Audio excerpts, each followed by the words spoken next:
Hey guys, thank you for checking out this episode. We'd love your support by heading to patreon.com/freshly grounded.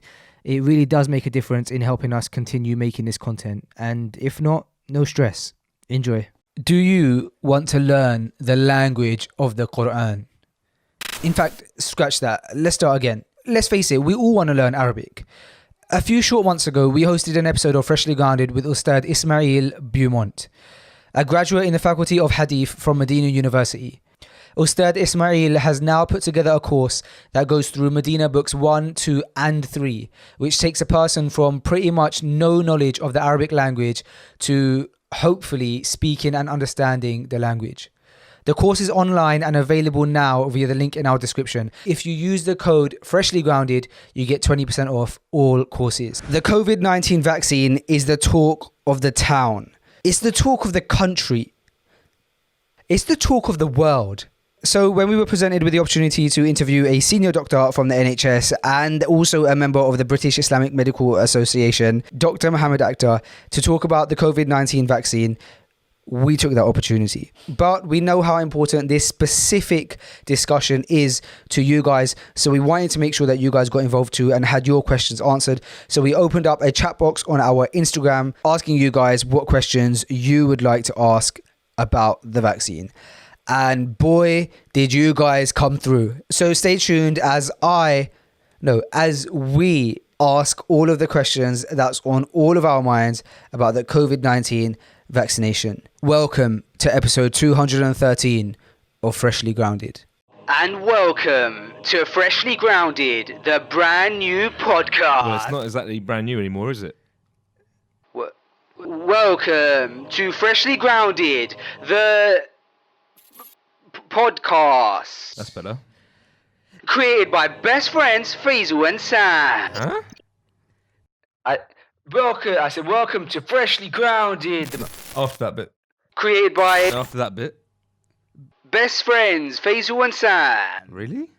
Okay, Dr. Mohammed Akhtar. Assalamu alaikum. How are we doing? Are you well? Yeah, I'm well, alhamdulillah. Okay, let's get straight into this juicy topic then. I'll be really excited for this episode. I think I don't know if you know this, but I actually put out a post on our Instagram page on our story because this is a topic that loads of people are obviously passionate about, which I'm sure you're aware of as well. And so Yep. I asked our audience if they had any questions, and they definitely came through with some questions. We'll leave it at that. So this is going to be a heavy evening for you. It's like 8 o'clock at night on a Thursday evening. What would you normally be doing at this time on a Thursday evening? I don't know. I don't know what normal is anymore. You know, I just Really? days and nights kind of merge into one, and I just have a rolling schedule. So no idea. I'm watching something, eating. I could be anywhere in the house. Yeah, today you're on the hot seat, like answering some questions. So it's a nice change, I guess. Okay, Mohammed, I thought what would be cool is to start off by reading out, which I have here, this statement from the British Islamic Medical Association. Is that okay? You happy with me to do that? Yeah. So it's a statement that the British Islamic Medical Association put out. I don't know how recently, but it's about the COVID-19 vaccination. And also to give context, you are a member of the Yeah, I'm the man. BIMA? Of BIMA. Yeah. BIMA, fine. Okay, so position statement of BIMA on the COVID-19 vaccination, AstraZeneca.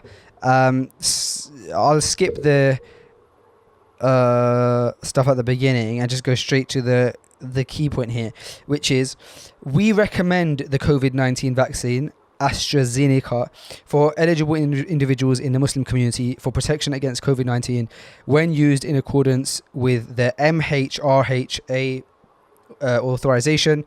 Prioritized risk groups are outlined in the JCVI guidance.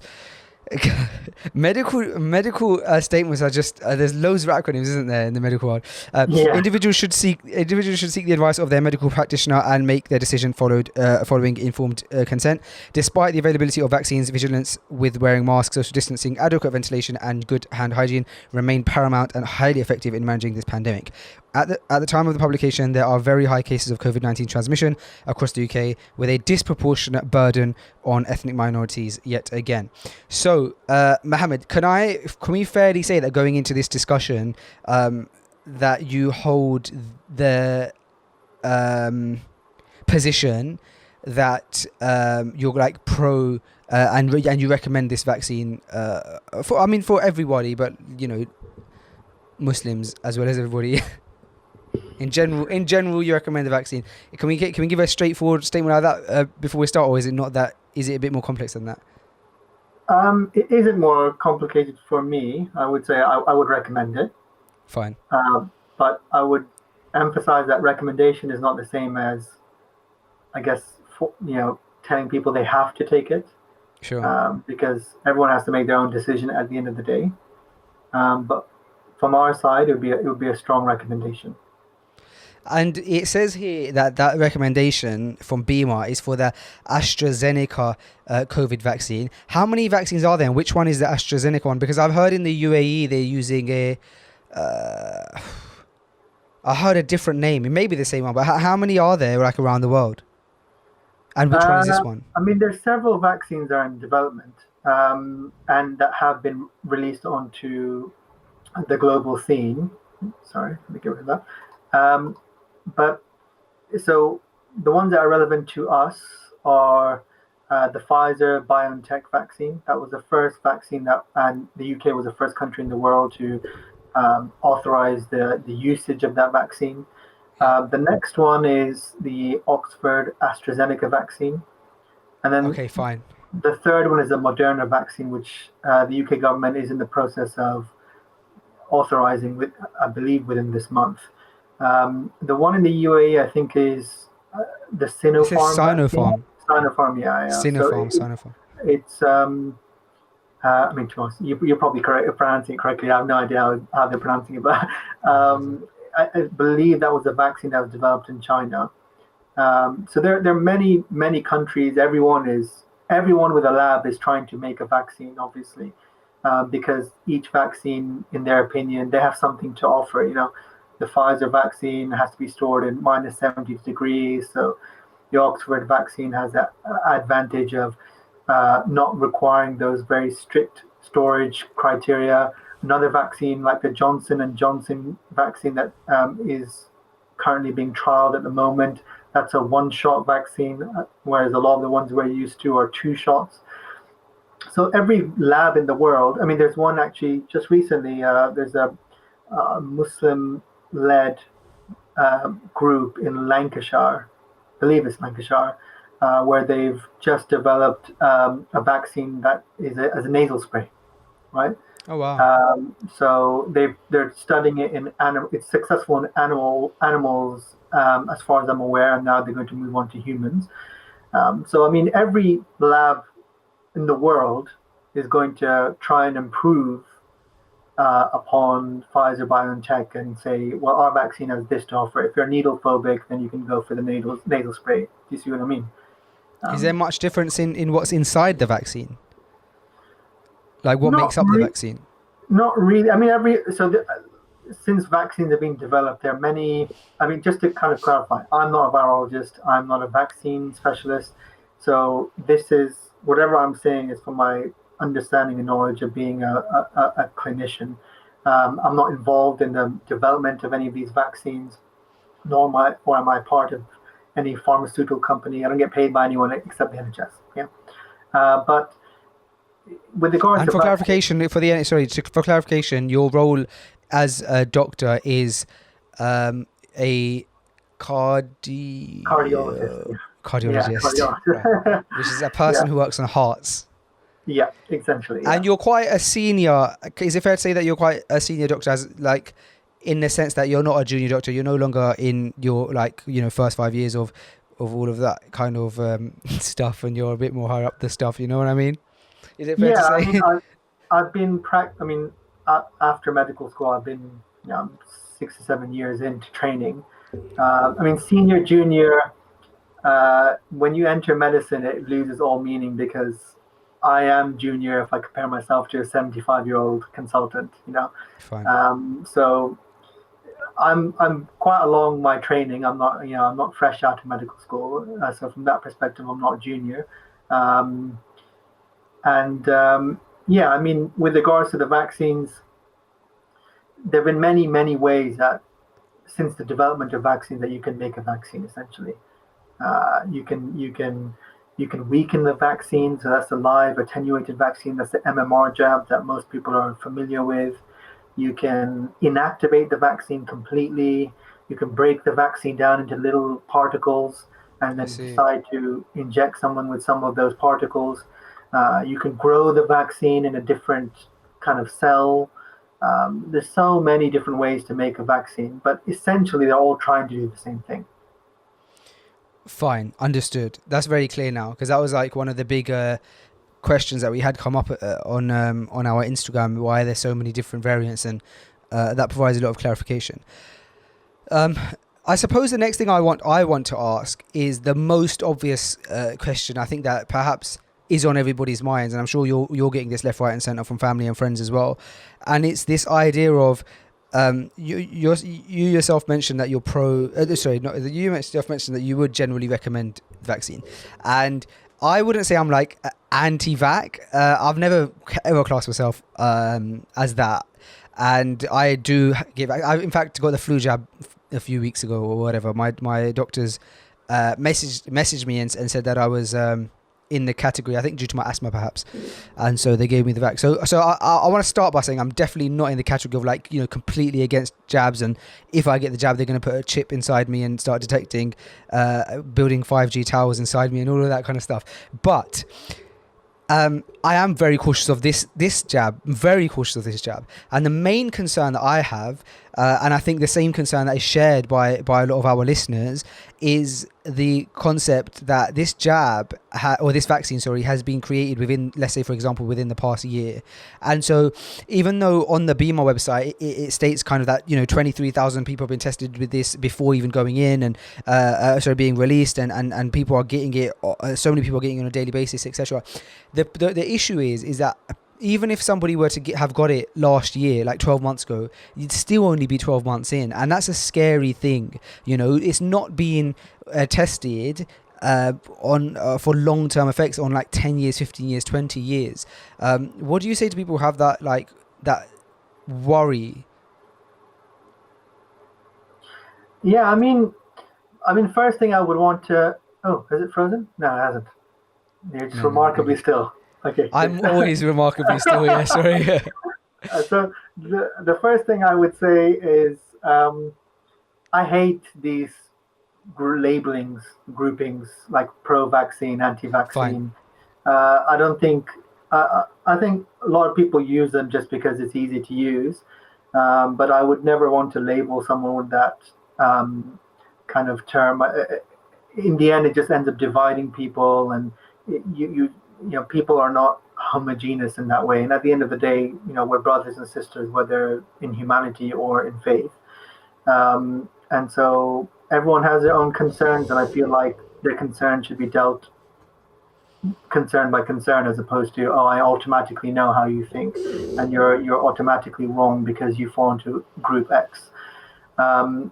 So that aside, I can see where you're coming from for sure. This has been mentioned a lot in terms of this has been developed quite quickly, and therefore we don't have enough long-term data. And I guess the response from many, many clinicians and scientists and so on would be there are many things that are different about COVID-19 vaccine. Number one, our technology has developed rapidly, where we're able to develop medication, and vaccine at the end of the day is a medication. It's just like another tablet that anyone will receive for their blood pressure or their diabetes. The word vaccine sounds very scary, but it's called vaccine because it's from the Latin for the word cow. Yeah, it's in honor of Edward Jenner. The Edward Jenner basically, some people say he was inspired by this primitive form of vaccination that took place in Turkey, which is itself may have been inspired by China, where essentially people in the past when they used to experience smallpox, and smallpox, was a very disabling condition, they would grind down the pustules that they would get, and they would blow it into the nose of someone who does not have the condition, in hoping that they would. Yeah, and they had no understanding what a virus was or anything, but Sure. they recognized that, people who get this, a third of those people die, but 2/3 would develop an immunity. Sure. And this was a Chinese practice that spread to Turkey, and then the wife of the English ambassador to Turkey, while visiting Turkey, saw this, brought it to the UK, and then some people say this inspired Edward Jenner to come up with the smallpox vaccine, the very first vaccine that was ever developed. So vaccines are just, that was a tangent, I know it wasn't your question, but vaccines are just... It's fine. We love tangents here. Yeah, vaccines are just medications, right? And so, whereas before, 15, 20 years ago, when a virus comes onto the scene, it would have taken a long time for us to sequence the exact genetic makeup of virus.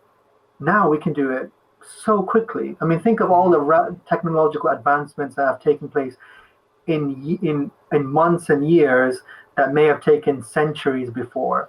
So the technology is significantly improved. Number one. Number two, COVID-19 is a disaster on many fronts. It's a disaster in terms of life. So people are dying all over the world, on top of the deaths that were already taking place, right? So it's a disaster in terms of human life. It's a disaster in terms of finance. Economies are being crippled across the world. No government wants to be sitting there and doing nothing. And so ordinarily when it comes to, I'm trying to do research at the moment, not in COVID, but I can tell you from firsthand experience, ordinarily when you apply for research money, when you apply to do anything in terms of the research, medical research, there are about 1 million hurdles in your way. And not all of them are hurdles that are there for safety purposes. In fact, a lot of them are just because people don't have the time to sit there and read a 1,000-page application. They've got other commitments. They don't have the funding because a lot of the funding is cut for research, right? So COVID has changed all of that. Now, all of a sudden, everyone is united in terms of understanding this is a problem we need to address. So now they're pouring money in. They're removing a lot of the bureaucratic red tape that was there that essentially prolonged all of this. And so the emphasis that we're trying to make is that technological advancements, more money, less red tape, an incredible amount of collaboration between labs across the world is essentially led to a vaccine being developed rapidly, but not unsafely, if that is a word. I don't even know if that is a word, but if that isn't a word, then that should be a word. But essentially, if you don't know that that's a word, then I've got no chance. I think it is a word. We'll go with unsafely because dissafely sounds a lot worse. But essentially, we don't want people to think, and when I say we, I'm not speaking on behalf of the scientific community, but I don't think people should think that. I can understand they think, it's being developed very rapidly, but a lot of medications are developed quite quickly. Yeah. At the end of the day, it's in the hands of all small as to how quickly a medication takes to be developed. And so in this aspect, none of the safety hurdles have been skipped. It's just that they have combined a lot of steps that normally would have taken several months because of practicalities. So from a speed perspective, I would say I hear what you're saying, but this would be the response of someone from the medical community. Does that? I don't know if that makes. Yeah, I think that's an amazing response. I think it's the best response that somebody from the medical what would you term someone from in the medical world? Somebody from the medical world could give, right? And it is a very reassuring argument as well, because it makes a lot of sense. It is very logical. You're right. The fact that COVID-19 is so disastrous, the fact that it's taken over the world, the fact that it's made so many, the whole world has had to adapt to this virus economically. There's been lockdowns which haven't happened in our lifetime, and so many. There's a lot of firsts that's ever happening in terms of like regulations and stuff, and so it's not hard to fathom that also there's firsts being done in medical research, and in funding for the virus. It's not unrealistic at all to believe that. So I understand that, and and that does give me a surety to an extent, right? Like to like a very high extent. With that being said, there's something in the fact that a human has just not had the vaccine in them for longer than X amount of time that I think will always loom over my head. That's not to say I won't get the vaccine at all. I actually have not made a decision. But with that being said, what I would say in response to that, I think that's a totally understandable concern or thought to have, right? I don't think anyone from the medical community should ever dismiss anyone's concerns off the bat. I mean, there's concerns. I mean, the fact of the matter is that a lot of us are a bit more reassured because we deal with a lot of these things all the time, and so we're used to developments such as this, whereas other people outside the community, they're not as familiar. What I would say is there's a few things where you could wait 10 to 15 years, but in waiting 10 to 15 years, how many people would die in the process? So it's always a huge trade-off. This is not some kind of drug which which is targeting a disease which is incredibly rare, and chances are we're not going to get the right medication anyway. So this is a drug which is targeting a disease which is affecting the entire world, and the entire world is at risk from. And the other thing I would say is that the science behind these vaccines being developed is building upon what. So while you're saying that for COVID-19, it has been in a human for longer than a year, but vaccines have been on the scene for a very, very long time. And we don't have 20-year data from COVID-19 vaccine, but we have 20, 30, 40-year data from other vaccines, which all employ the same technology and science. So whilst understandably a lot of us say, I can't answer that question for you definitively, and I guess it's kind of subjective as to how many years of data would be reassuring for someone. And there are also practical aspects to it.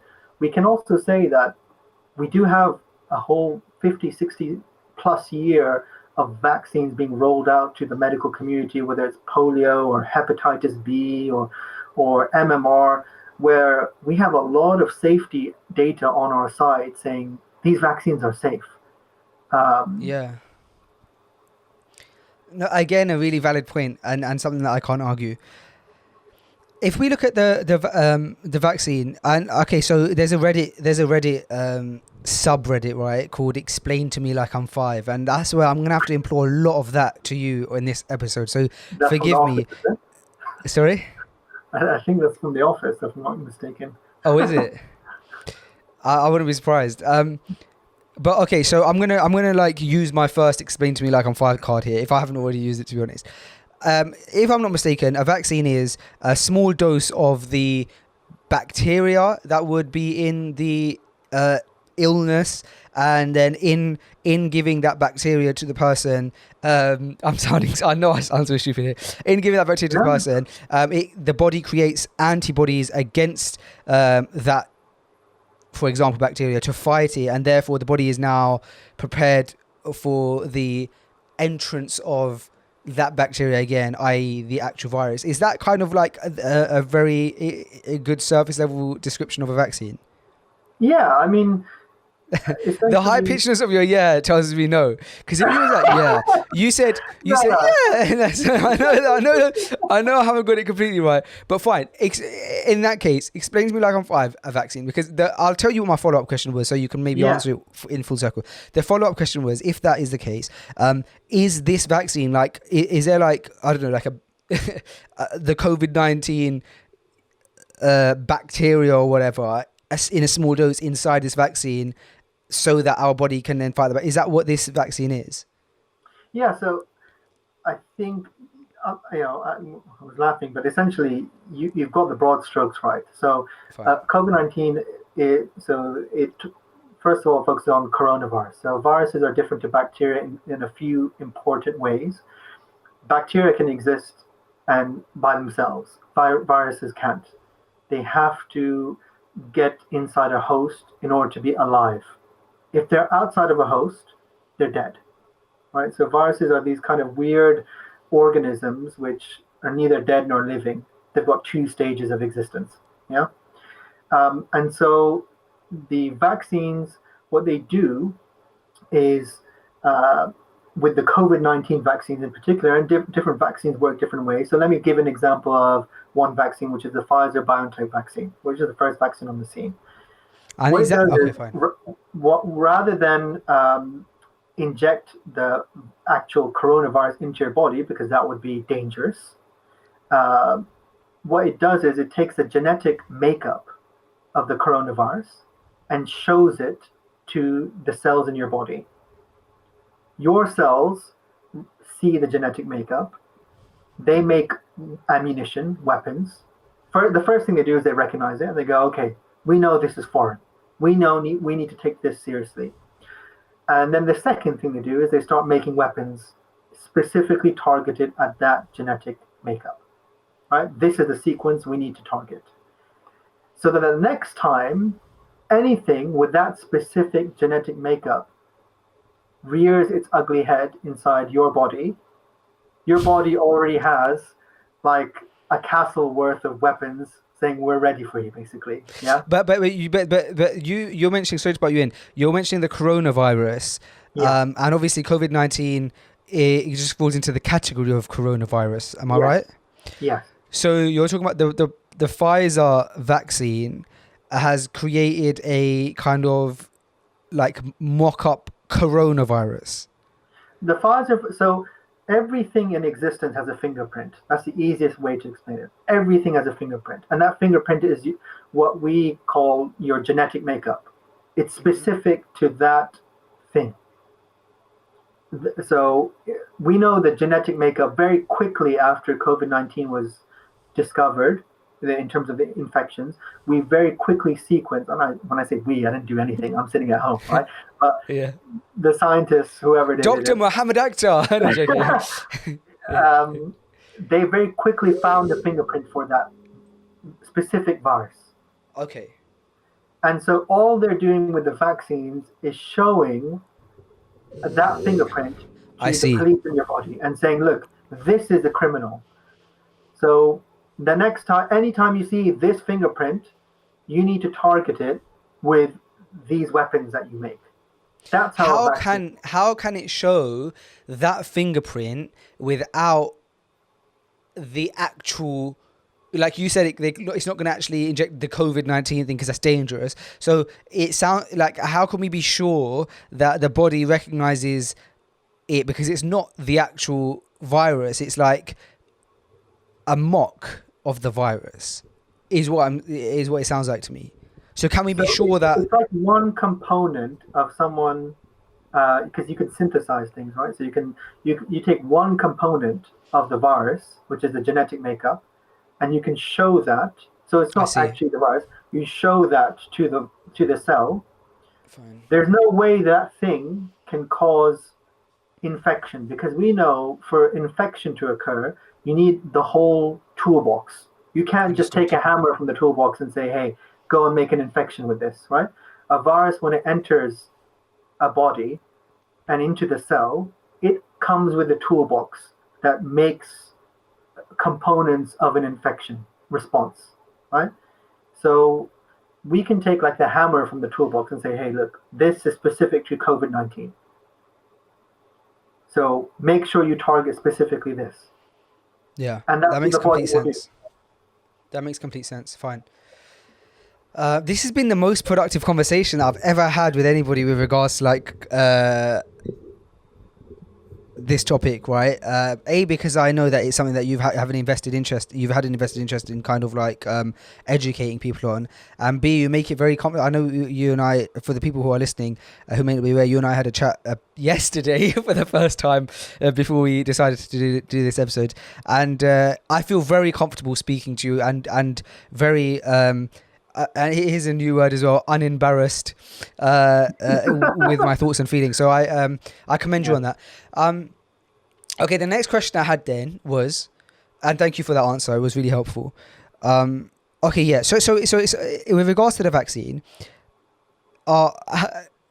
it's about immunity, my question. So I'll categorize it under immunity, and there's two branches of the question. One of the branches was, do we know that this vaccine can give immunity? Like, what have we seen? Because one of the questions that we got on our Instagram is, how come so much of the vaccine, the government or the media are kind of displaying that so much of the vaccine has been and is being rolled out on a daily basis, yet the media doesn't seem to be showing us or following people who have had the vaccine and like following them along, right? And I know that's just like a loaded question, and so I'm conscious that I'm not asking you to like speak for the media, but so one branch of immunity is, what do we know about the immunity of this vaccine, and also like what has been the effect of people who have taken the vaccine? I haven't heard anything.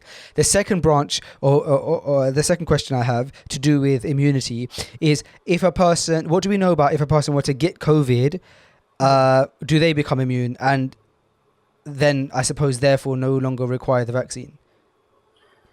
Sure. So with regards to immunity, how do we know whether the vaccines work? So the vaccines, every vaccine, and vaccines have the strictest trials out of any medications that are ever made.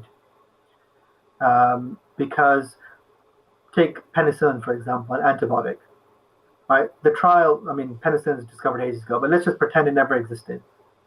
The rigor and the scrutiny that an antibiotic would undergo in the trial process is nowhere near to what a vaccine undergoes. Because at the end of the day, antibiotics go to people who are unwell, right?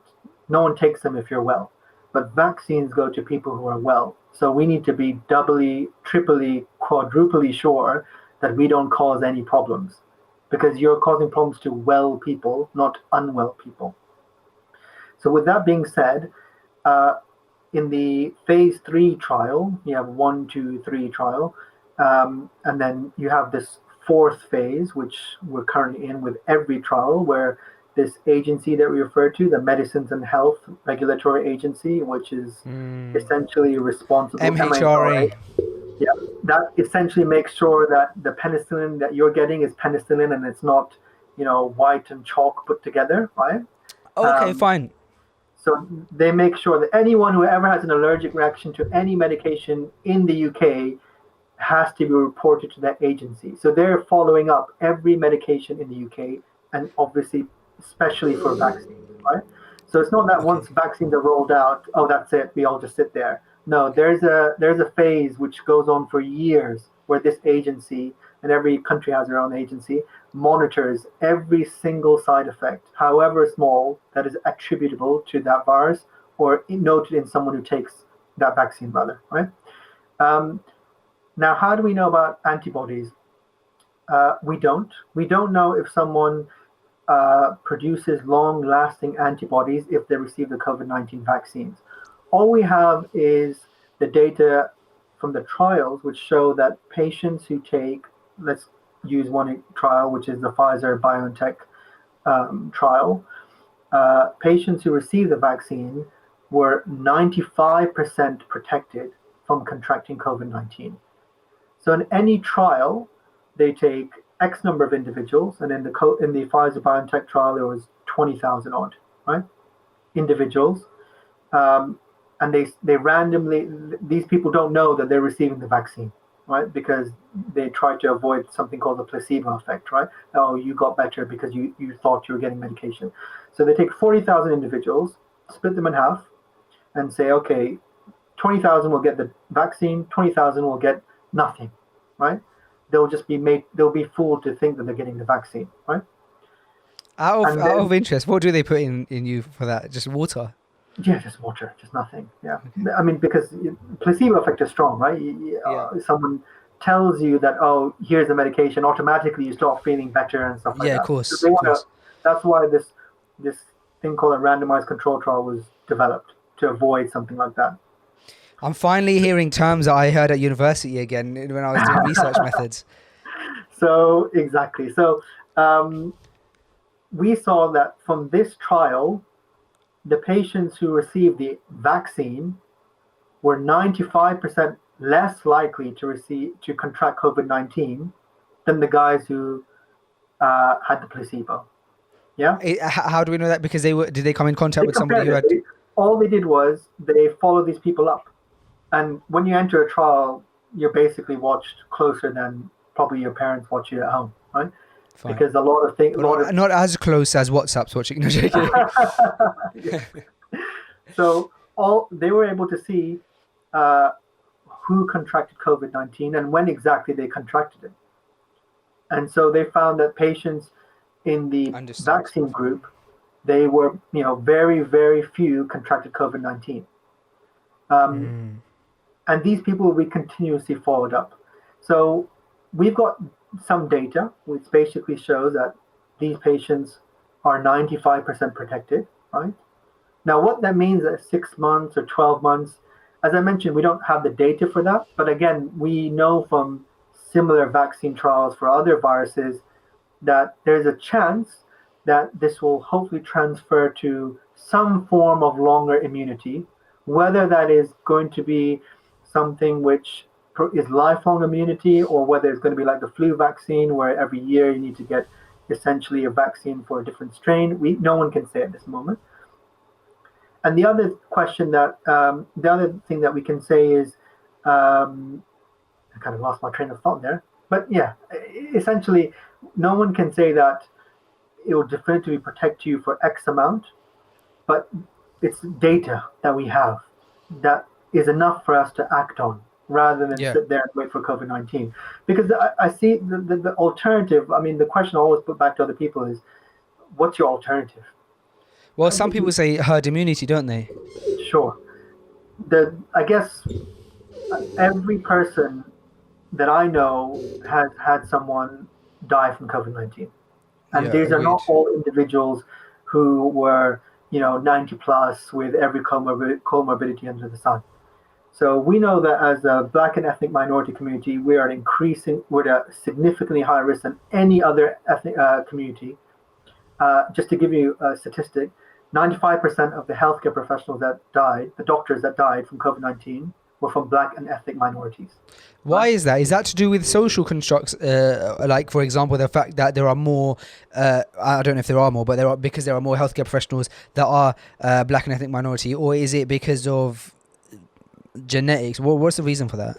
We don't know at the moment. I don't think anyone has been able to give an answer, but I mean, I guess one part of that answer would be is that a lot of us have a higher prevalence of type 2 diabetes, right? Fine. We have hypertension, diabetes, heart problems, lung problems.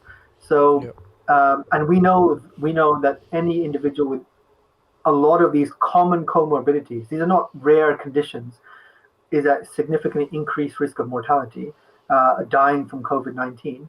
So we're a community at a significantly increased risk. To say that, oh, well, I'll just get COVID-19. No one can say that, even as a 25-year-old, that you are at any likelihood of surviving it and just, oh, it was a mild illness. Because there are plenty of 30-year-olds with no past medical history whatsoever who are currently intubated in our hospitals at the moment. So not to go off. Go on. No, sorry, go. So just to, because all of the points that you're raising are so interesting and make me want to ask kind of further questions based on them, but I don't want to retract from the original question. So the first part, which I think you've done a great job in answering, Jazakallah khair, about the immunity of the vaccine. But then the second part to that was then what we know about the immunity of COVID-19. I know you've kind of started to answer that by talking about like it's not worth the risk. There's some data which says that patients who had COVID-19 still have their antibodies about 6 months down the line. There's some data to suggest that they have some persisting immunity, but the data is not strong enough for anyone to turn around and say you don't need the vaccine. Yeah. And we have no idea who. I mean, I've seen individuals who've had COVID-19 and then down the line they're antibody negative. The general advice is that if you experience COVID-19, wait 4 weeks until you're better, and then get your vaccine. Fine. And now I thought you were frozen. We're just playing this game with one another, Mohammed. Okay.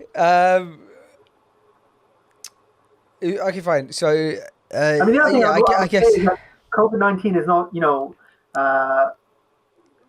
getting it. There's no guarantee that you're going to be, even after you get better, supposedly.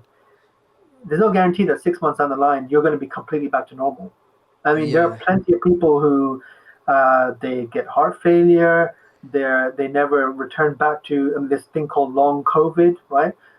They can't return back to their pre-COVID levels of activity. So we're seeing a lot of things about COVID-19 which are just not seen with the flu. I mean, just a very good example is who loses their sense of smell. Right? That's not a normal thing to do. And people who can't taste things for 2 weeks, 3 weeks, that means that there's involvement of your central nervous system. That's not a normal thing with the flu, right? So they're low, and then obviously other individuals are getting blood clots, and then we're seeing patients who have long-term kidney damage. So there are loads of things which are really concerning us as a medical community about this virus, where when we hear someone say, "Oh, I'll just go get COVID-19," it makes me think, "Oh, even if you do somehow survive, do you understand that long term, you may have a lot of problems, which means you may never live a normal life?" Yeah. Okay. Fine. We're talking about the vaccine and the topic now is somewhat we've somewhat like danced around the topic of like getting the virus and that kind of herd immunity effect, and that brings me perfectly to the discussion of countries like New Zealand, countries like Australia, who, and even Wuhan, to be honest, who I think I saw like articles that like in Wuhan they're like clubbing again and stuff, and I have friends in Australia and watching their Instagram stories of complete normality. Like one of my friends runs works on a lot of charity projects, and they're running like a camp for kids with disabilities, and it's like watching TV 2 years ago. Like if everything's normal and you're like, hold on a second, there's no masks, there's no social distancing. They're like creating this together, they're high-fiving, yeah, well done. Like, and they make, and these kids are having a great time. And there was all these articles about 6-7 months ago about New Zealand and how did New Zealand defeat the virus. And correct me if I'm not mistaken. Correct me if I am mistaken. But I think that like in New Zealand and Australia and stuff, there's not been a huge presence of vaccines, which begs the question, are we as a nation in the UK like approaching this wrong? How are they where they're at without, or potentially without vaccine? So, I mean, I don't want to talk about like national strategy, considering I'm not involved in it, right? All I can say is there's a lot of things that are unique about the UK at the moment. So I guess we can start off with the fact that places like New Zealand were never as hard hit by COVID-19 as the UK was. That's a big difference. I mean, people can argue until the cows come home as to what the reason for that was, and did they shut down their borders early, etc., etc. That's for other people to work out. But essentially, UK is worse off in terms of COVID-19 cases. Number two is we are unlucky in the sense that we have this incredibly infectious strain, not one strain, but two strains, one from South Africa as well, which I guess other countries, and maybe this is because they acted early enough in terms of closing down their borders to the UK and any other country where the strain may be present. But because the strain is so infectious, other countries are obviously not going to be as badly hit. This strain, I mean, the COVID-19 has been mutating since it came on the scene, but this particular mutation is up to 50% more infectious. Yeah, and it's so believable because when the news of this strain came out, there was a bit of like, okay, how bad is it? And then, like a wave, like a tsunami, you're just hearing, like when during the first wave of COVID in March last year, it was like you were worried about it, right? But you wasn't. But for a lot of people, myself included, you weren't really hearing of people getting it, other than like, oh, this person's family's in-laws uncle has got it and he's got it bad, he's in hospital, or and stuff like that. But this time, after the news of that strain came out, it was like very close family, very close friends, and not only were they getting it but dying from it. As recent as like 2 weeks ago, a very close family friend of ours, his dad passed away, and again we heard some of our friends just last week, their mother passed away. May Allah grant them Jannah. So yeah, man, it's believable what you're saying about this strain. Yeah, it's way more infectious. We're seeing way more cases, and so we are very hard hit. I guess if we wanted to, compare ourselves, the Prophet said that if you want contentment, I'm paraphrasing the hadith, then don't look upwards, look downwards, right? So, and look to the poor, essentially. So if we want some form of contentment, we can look to the states, and they're on a collision course with reality at the moment. Are they worse affected? Are they worse affected than us? I believe so. They have I don't know exactly if you compare in terms of population, but they have an incredible number of deaths in the States. And as far as I'm aware, they are worse off than we are. So I mean, we're just we are where we are, and so we have to make the best of our situation. And so that's why organizations like the British Islamic Medical Association are sitting down and saying, look, this is the brass tacks, this is the situation. Lots of people are dying. We have vaccines on the scene. Let us consult with every single person that we can consult with, so that this is a consensus decision, right? We're speaking to pharmacists and scholars and bioethicists and geneticists. Everyone is in agreement that this is our way to kind of limit the impact of this, because the alternative, which is just to do nothing, and I guess passively get herd immunity, would result in so many people dying. You're right. That it would almost be ludicrous. It's one of those things when I sit there and think about it, you go that's just the only person who would realistically think of that is someone who hasn't had a close family member pass away.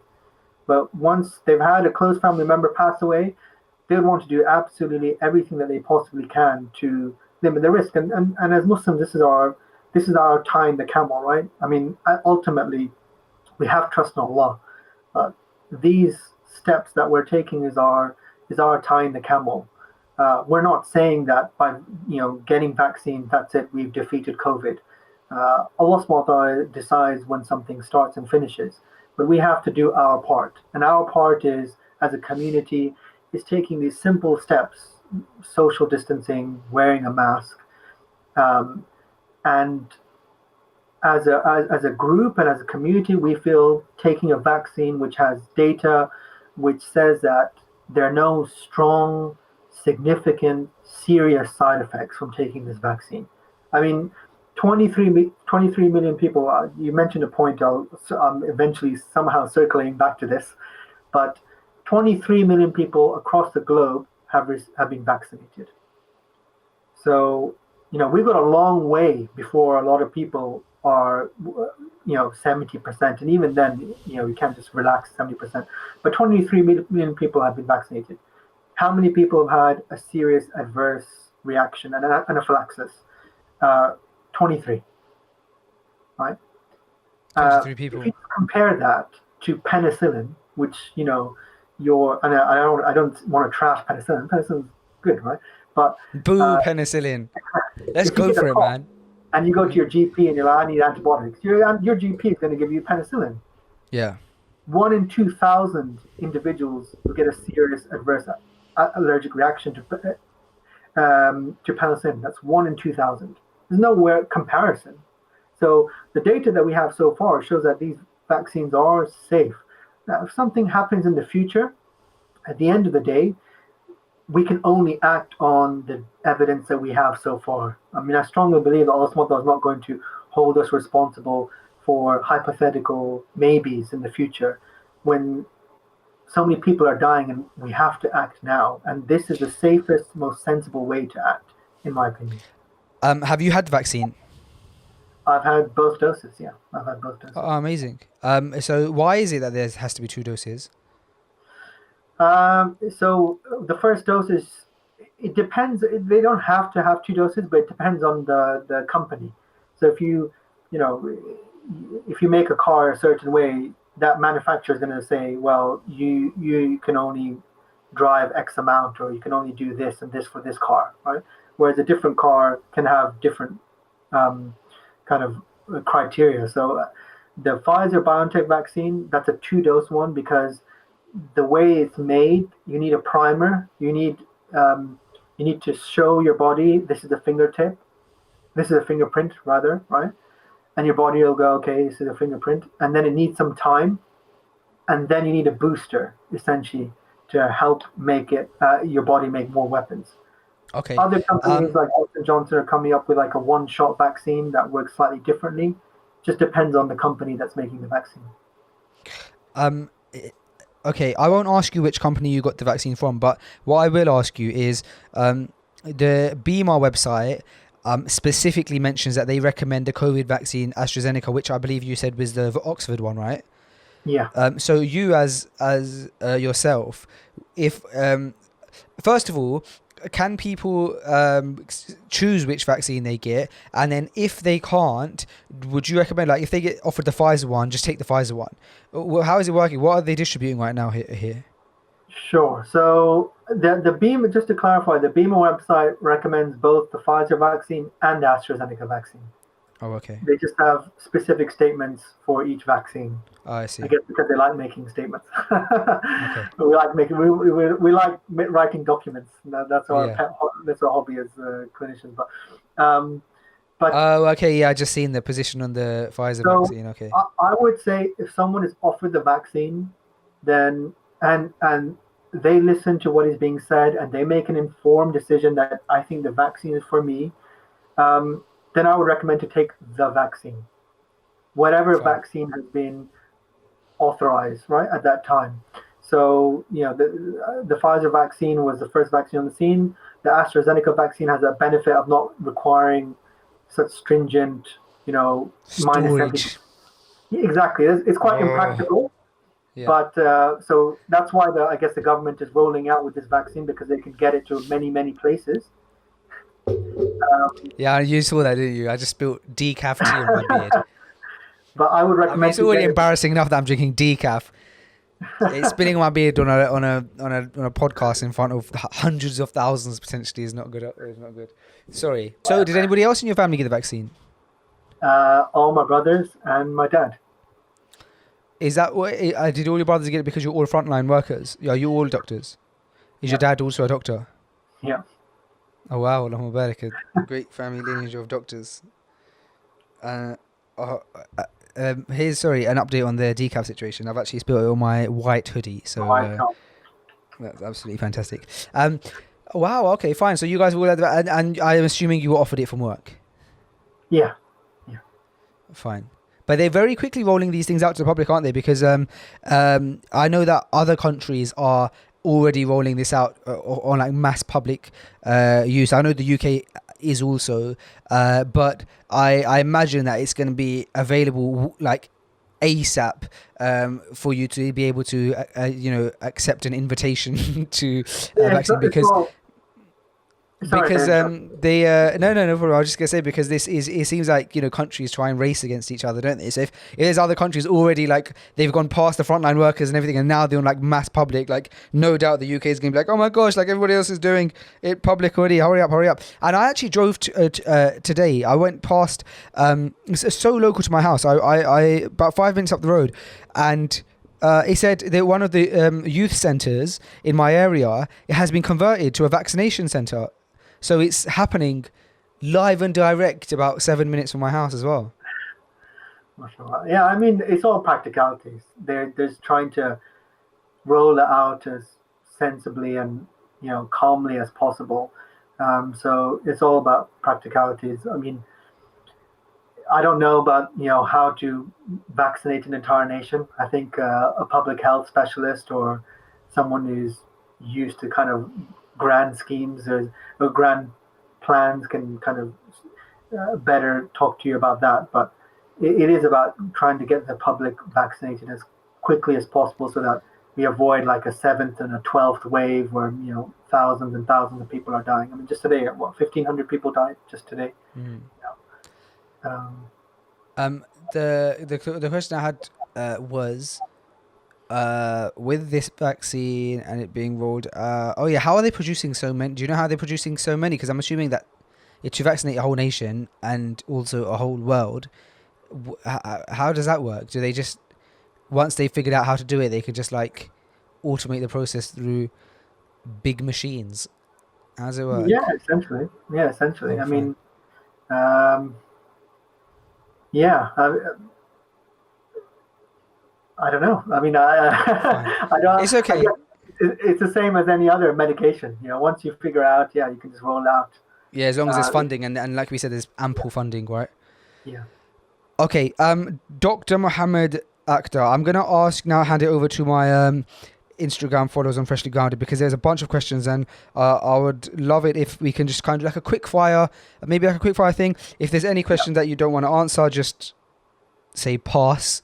Pass is a good generic term for passing on questions, but I have loads, and so I'm going to do my best to get through any that we haven't already. If I feel like any of the questions have already kind of been answered through this discussion, then I won't answer them. And I imagine most of them have been because the questions, a lot of them are like, is the vaccine safe? We've been through that. What is herd immunity? We've been through that. What's the difference between the different vaccines? So we've been through that. So I imagine there's not actually going to be that many once I get it going.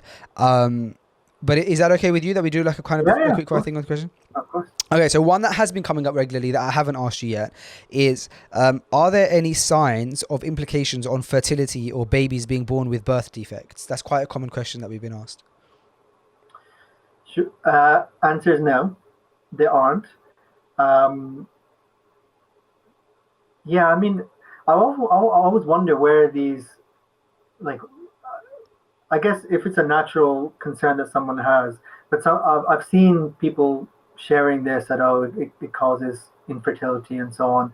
I always wonder how would they know, because none of the people that were enrolled in the trials. I mean, actually there were some pregnant females that were inadvertently enrolled into some of the trials. But and what was the effect of that, by the way? Because pregnant females are not allowed to take the vaccine. Am I right? And breastfeeding females. They are allowed to take the vaccine. It is a discussion between them and their clinician. The problem when it comes to someone who's pregnant, and this is applicable to every medication, no trial enrolls a pregnant person, right? That goes with anything, any medication you ever make. They have like exclusion criteria. If you're this, if you're this, if you're this, if you're this, you're not going to be enrolled. And so we know from a lot of medications that Yeah, some medications from some studies that were given to, like penicillin antibiotics, for example, just from kind of retrospective evidence, right? Patients who are pregnant and they inadvertently receive penicillin, we know that, okay, fine, these drugs are safe. But a lot of medications, whenever someone is pregnant, we have to give them the caveat that actually we don't know if it's safe for you to receive this medication. We think it's safe, but we don't have a trial to demonstrate that. Um, so, but when it comes to the COVID-19 vaccines, again, based on all the previous vaccination studies employing similar technology, initially the UK government said as a default, and that is a default for every medication, that pregnant females should not take this medication. Now they've changed their stance and said, look, now that we have good safety data, and now that we're aware that actually there were some females in those trials who we weren't aware they were pregnant, they weren't aware they were pregnant, but they were pregnant and they were fine. And we know from our previous vaccination trials employing the same technology, but against a different virus, that pregnant females are fine to receive these vaccines, that some females who are high risk should have a conversation with their GPs to see whether they would be willing to take the vaccine or not. In the States, it's the opposite. In the States, they're saying everyone should get the vaccine. But in the UK, it's a conversation between them and their GP.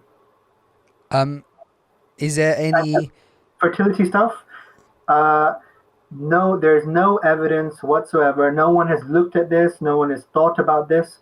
So there's no evidence or data to suggest that your fertility is affected.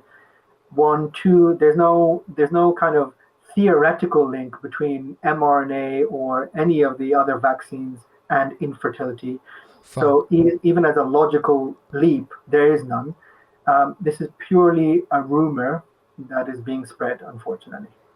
I think that because you asked at the beginning, I don't know why so many people are asking that, and it seems from these questions that a lot of the people asking that question are young sisters, and one of them has even written as a young Muslim woman looking to get married. So I think it's for everyone, potentially having children in your lifespan is quite a big thing, and so I suppose that's where the concern comes from. You mentioned that there's people who have specific conditions, their clinician might say that it's not recommended for them to take the vaccine. Is there any known issues that if a person has this issue, it's probably better for them not to take the vaccine? The only one there, because pregnant females in the UK, like I said, in the States, everyone's getting it. But what vaccine are they taking in the States? They've got the Pfizer vaccine and they've got the Moderna vaccine as well. Each country has their own regulatory agency. They all look at the data. They might reach different conclusions. So I have to respect essentially what their recommendations are. Sure. At the moment, pregnant females who are high risk, it's a conversation between them and their GP as to whether they want to consider taking the vaccine. But really the only ones that were advised not to have the vaccine are individuals with severe allergic reaction to any of the components of the vaccine. Fine. I when doctors, I don't so I've never been diagnosed, right? But when doctors give me antibiotics, I think once or twice I've realized that it's it makes my throat feel really uncomfortable, almost like it's closing. Sure. And so when they offer me antibiotics, I tend to turn them down. Would there be an issue if I have a fear of that? Would there be something worth finding out before taking the vaccine? So I guess the only way you find out you're allergic to something is being tested with some ingredients of the vaccine before it. But that's not something that is being recommended. And the reason why is that, as I mentioned, 23 out of 23 million, right? So a severe allergic reaction, 71% of those people who had a severe allergic reaction had it within 15 minutes, which is, you wait after you get the vaccine, you have to wait for 15 minutes, right? And they're all treatable. So even if you have a severe allergic reaction, and a severe allergic reaction, the definition of that is your blood pressure drops to a level which is life-threatening, or you stop breathing, right? That's a severe allergic reaction. which is life-threatening. Anything else, whilst you might experience a bit of lethargy, arm pain, as I mentioned, but those are not life-threatening things, essentially. And Okay. you have to always weigh, I'll give an example. Someone takes a cholesterol tablet, right? Statins have been bad-mouthed from here to there. The anti-cholesterol tablet. Someone can say that I get, muscle aches and knee pain. I get thigh pain. And while that may be a rare side effect from statins, we all, the thing that we always turn around and say, okay, well, would you rather not get a bit of muscle ache, or theoretically get it? You don't even know if you'll get it, right? Or would you rather significantly reduce the risk of you getting a heart attack, which we know 1 in 3 individuals have risk of getting a heart attack? Yeah. Which The risk is statistics are- worse, in your opinion? Exactly. Fine. Understood. I'm going to carry on go through these questions 'cause I do want to try and hit a good bunch of them. Another person asked, why are doctors so biased towards the vaccine? Why don't they consider people's lived experiences and genuine fear and concerns about the vaccine? I think that's been answered, to be honest. I think that you've given a very respectful kind of answer to people's fears. At the beginning of the podcast, I did mention some of the obvious fears that even I have. And you mentioned that that's understandable, and I appreciate that you didn't just kind of bat it off. So we'll move on. I mean, just can you on that Go point, it's so important for people to mention their fears. I don't think anyone, I mean, it does break my heart, no pun intended, as a heart doctor, that when someone is scared to mention their concerns to me, because that's the whole reason why I'm there for. If they can't mention their concerns to me, then who can they mention their concerns to? I mean, apart from Allah subhanahu wa ta'ala, right? So I'm there, and members of the medical community are there to address the concerns. We're not there to belittle anyone. We're not there to dismiss anyone's concerns.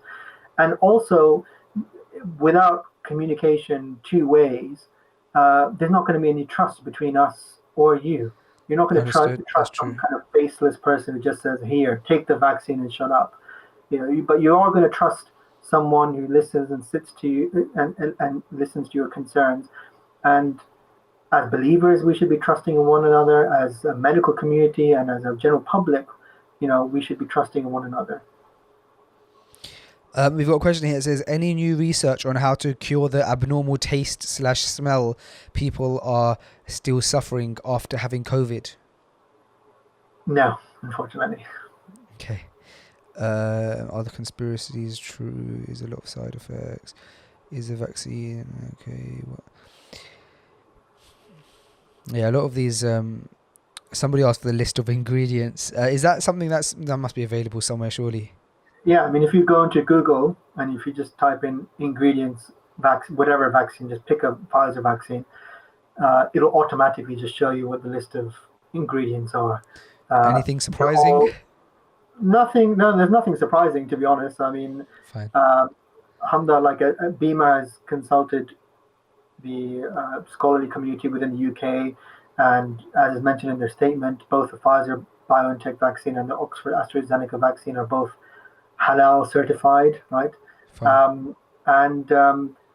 Yeah, there's nothing concerning in there. I mean, people have mentioned, aluminium, this, that, and the other. I mean, some of these things, they're not there in the vaccine, and if they're there, they're nowhere near to the levels that you will find in your food, that you eat on a day-to-day basis. And so they're not associated with any long-term side effects. On the topic of allergies that we just had, somebody said, we heard people with severe allergies can't have it. What kind of allergies and severe means who are on ready? So what kind of allergies should a person consider? This area is slightly changing. So initially, it was anyone with a severe allergy. And the most common one is a severe allergy to penicillin. Okay. And generally, when we mean a severe allergy, we mean something life-threatening. So a rash that's spread across the entire body to the extent that it's a life-threatening, not just, because lots of people have rashes and they kind of get on with their life, or they have to be admitted to hospital, or they have to be intubated, and et cetera, et cetera. So that's normally what we mean by a severe allergy. And the most common one is penicillin. There are some other medications which have been mentioned in the guidance where if you have a severe reaction to this, but the most common one is generally penicillin. That's one that most people are familiar with, but that's slightly changing now. So the MHRA has come out in the last few weeks and said that we've had so many people receive the vaccine, and so few people have had an adverse reaction to that then they're now limiting it in terms of the people who shouldn't have the vaccine to, have you had a severe allergic reaction to the COVID-19 vaccine before? No, you haven't? Okay, fine. Or have you had a severe allergic reaction to a vaccine before? No, you haven't? Okay, fine. We think you should get the vaccine, even if you had a history of a severe allergic reaction to penicillin, for example, before. Fine. So that's a generic statement. If you're concerned, speak to your GP and say, look, this is my history. Am I eligible? But as a generic statement, we're increasingly more confident that more and more people can get the vaccine. If a new variant of COVID is out, then is the first vaccine pointless? So we have a new variant on the new strain of it. 2 new variants at least, and we actually have some preliminary data from a study by the individuals that created the Pfizer-BioNTech vaccine, and they said that actually their vaccine is effective against the new mutant strain. Right now, lots of caveats. We'll need longer term data to be 100% well, not 100% sure. No one can ever be 100% sure when it comes to science, but very, very sure. We need longer term data. But the data they have so far, very reassuring. And the reason for that is that their vaccines, they target enough of the genetic makeup, that fingerprint, where any changes in that genetic makeup and that fingerprint, the weapons will still be applicable. It will still target whatever that has, anything resembling that fingerprint. Does that make sense? So there's some data to suggest that yes, they will be effective. And again, I'll say we don't have much choice at the moment. We have to make do with what we have, and what we have seems pretty good. Okay. What's the gap between the 2 doses? Is somebody's asking. So it depends on which vaccine. But for example, the Pfizer-BioNTech vaccine is 21 days at least. And the reason why they do 21 days is because the trial did 21 days. So we try to mimic the trial as much as possible so that hopefully we get the same results. But there's some other data which is coming out, which is suggesting that actually if you leave it a bit longer, you might be immune for a bit longer, right? So people who are getting their second dose 3 months down the line, they shouldn't be too concerned. I know that this area is changing quite a lot. The government is considering just a single dose now, get everyone a single dose, and then we can book you in for a second dose maybe 3 months later. There is some data to... Sorry, carry on. It's just... There is some data to support that. But generally, we try to stick to what the trials applied when they were studying the vaccine.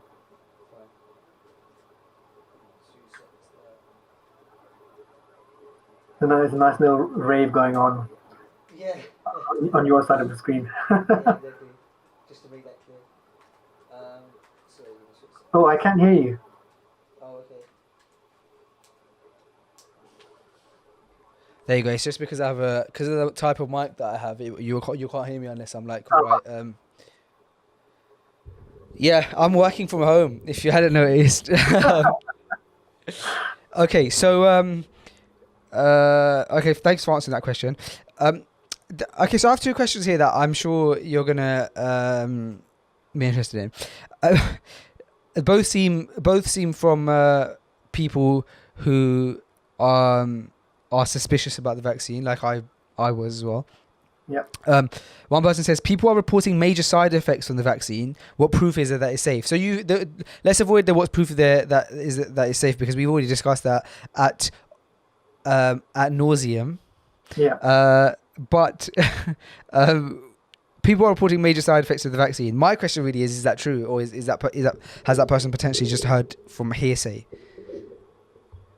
We know what side effects anyone has had from the vaccine in terms of major side effects, because I'm assuming that person will go to a hospital, right? And as soon as they go to hospital, it's tracked.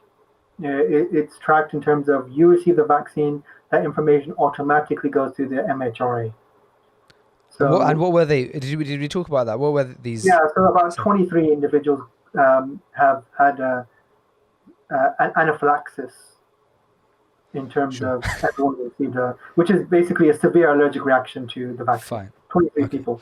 In the Oxford AstraZeneca vaccine trial, but not in real life so far, but in the trial, one person had something called transverse myelitis.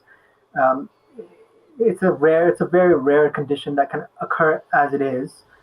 When you get a virus, some individuals essentially they get this neurological condition. It is often temporary, and they're not sure whether that was related to the vaccine or not because it can occur naturally by itself.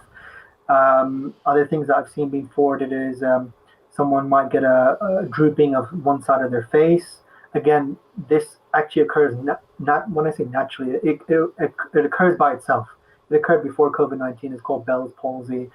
People get My it. son was born with that. He was born with one side of his face drooping, and they said it would take about 6 months maybe before his face becomes normal. And it took about 45 minutes, alhamdulillah.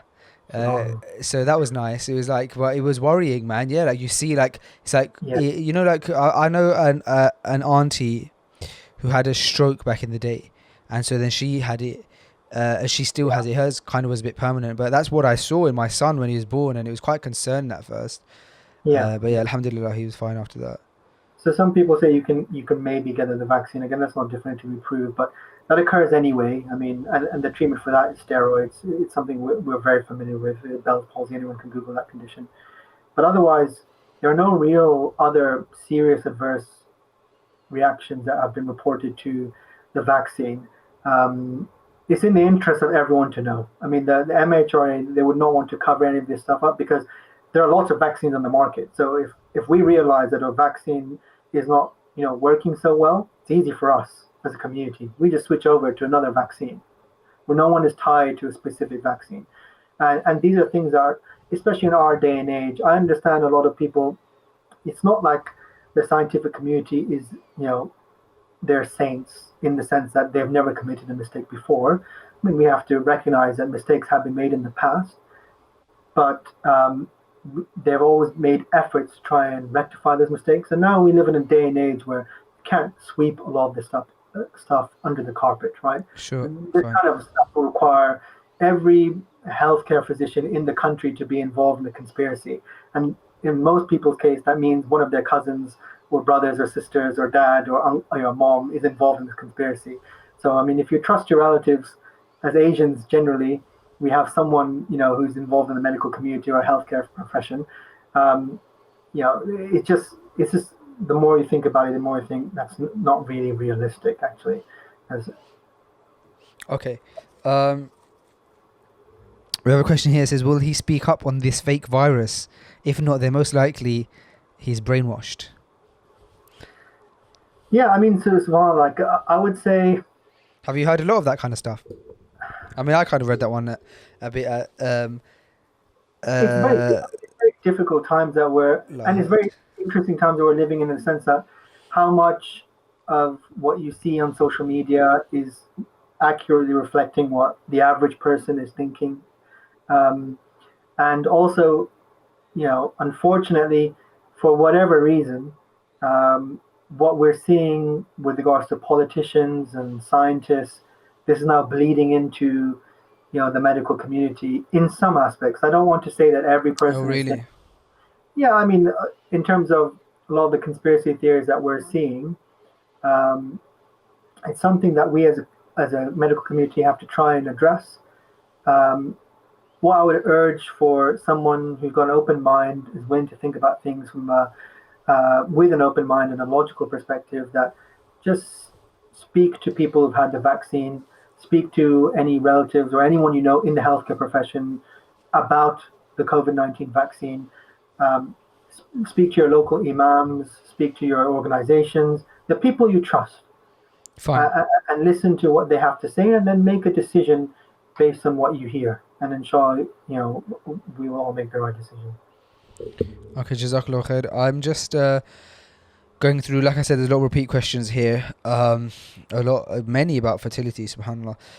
Many people asking kind of like side effects of the vaccine, and whether it's safe and stuff like that. So,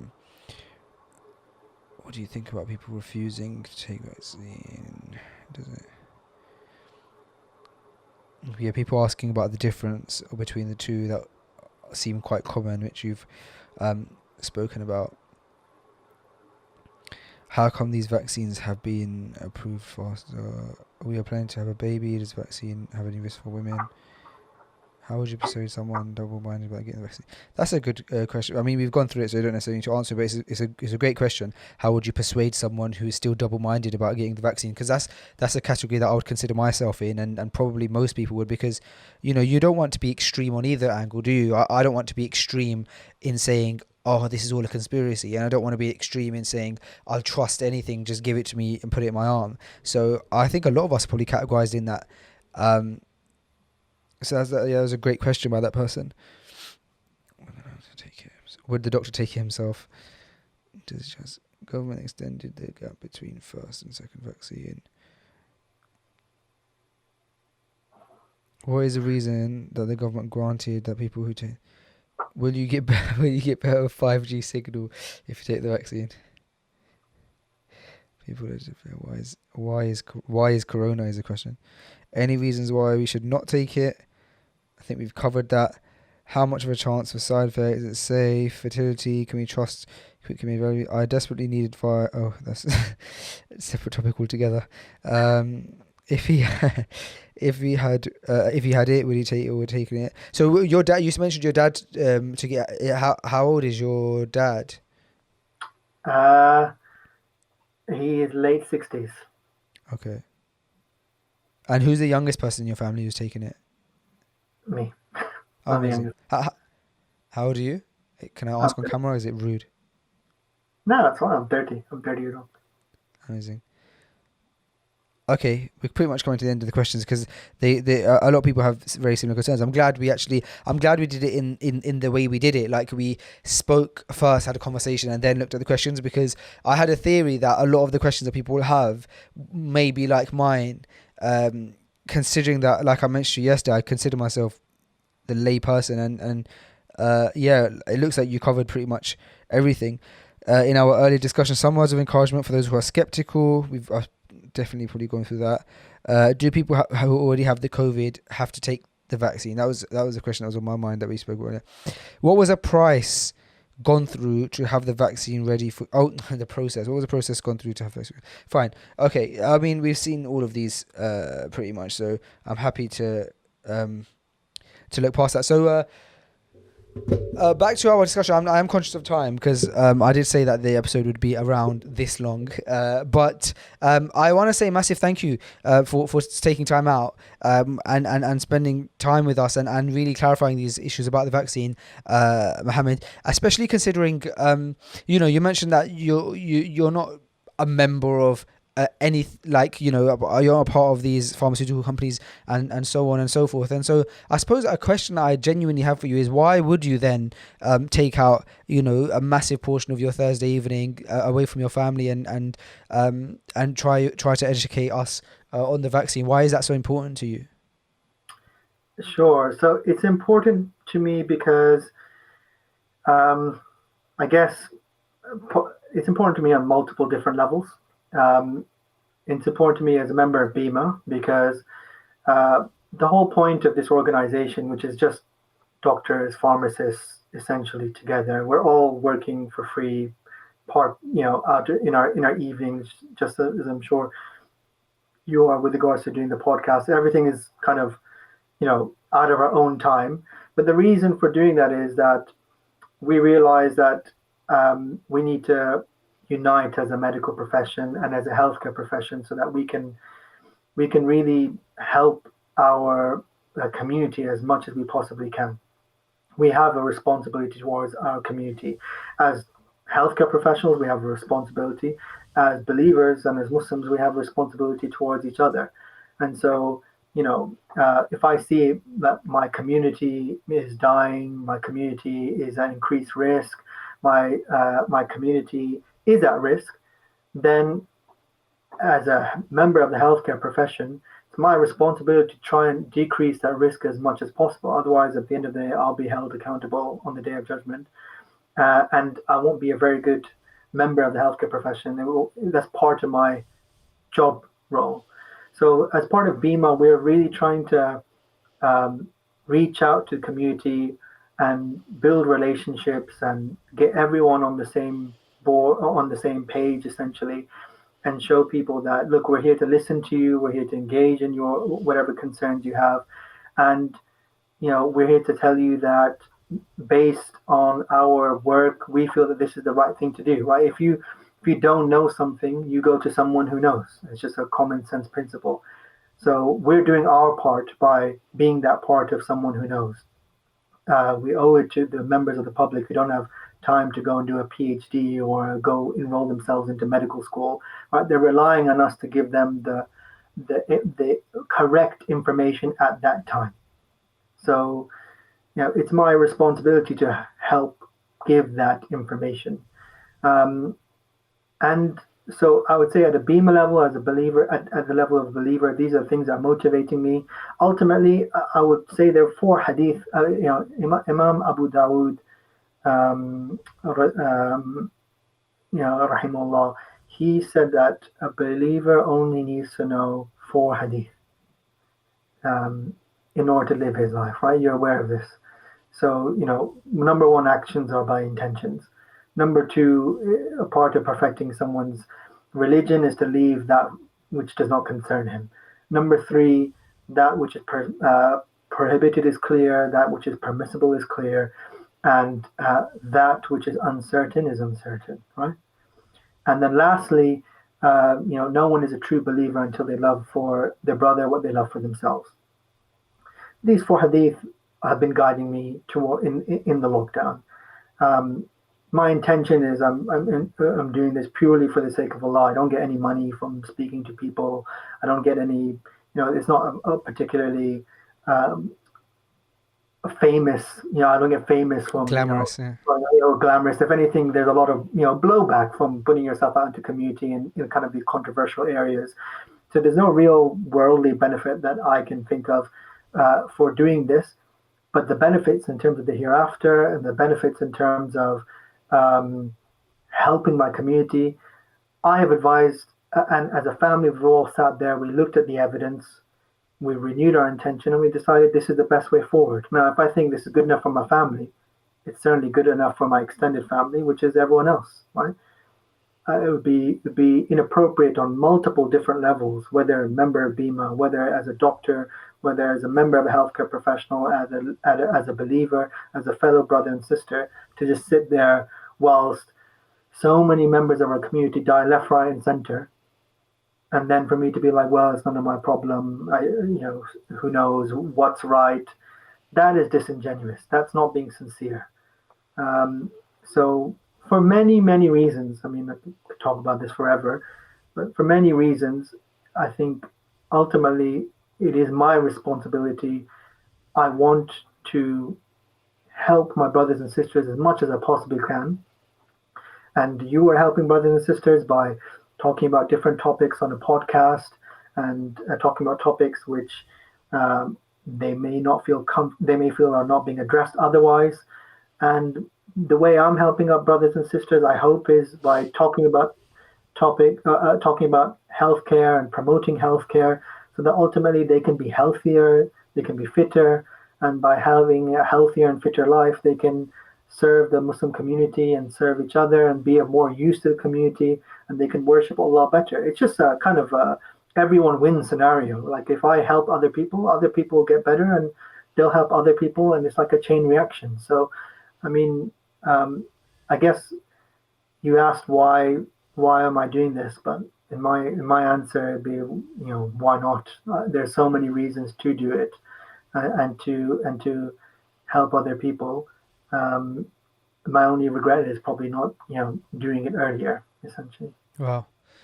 Thank you so much, and it comes across your like passion for this comes across, and I really appreciate, like I said again, your time, and it's been probably one of the most informative episodes of this podcast that I've done, and I really mean that, and I feel grateful that I had the opportunity, like many people don't have, to be able to sit down with a healthcare professional and really ask like all of the questions that I had on my mind, and I hope I did it justice for our listeners, our viewers. Freshly Grounded is very much so a community that I just kind of happen to at this point be the face of, but it's not the Faisal Chowdhury show, and so I hope that I've done it justice for our amazing community by asking questions or getting clarification on some of the answers, and I hope that this benefits people. So it's definitely benefited me, and it's made me look at things a lot more differently, a lot differently, a lot more differently. Different is fine, yeah. It's made me look at things differently, and I appreciate it. So thank you so much for your time. Thank you for everything that we spoke about, and inshallah, perhaps we can do this again sometime, but hopefully not regarding the next virus. Maybe it could be about something positive in healthcare. I don't know if that exists. Inshallah, it exists. Inshallah, we'll make dua for you guys, and also want to protect everyone from this pandemic, and anyone who's suffering at the moment, give them shifa, and anyone who's passed away, may Allah SWT forgive them of their sins and admit them to the highest levels of paradise. Ameen. Jazakallah khair. And brothers and sisters, ladies and gents, this was episode 213 of Freshly Grounded. Thank you so much for listening, and we will see you again next week. Assalamu alaikum.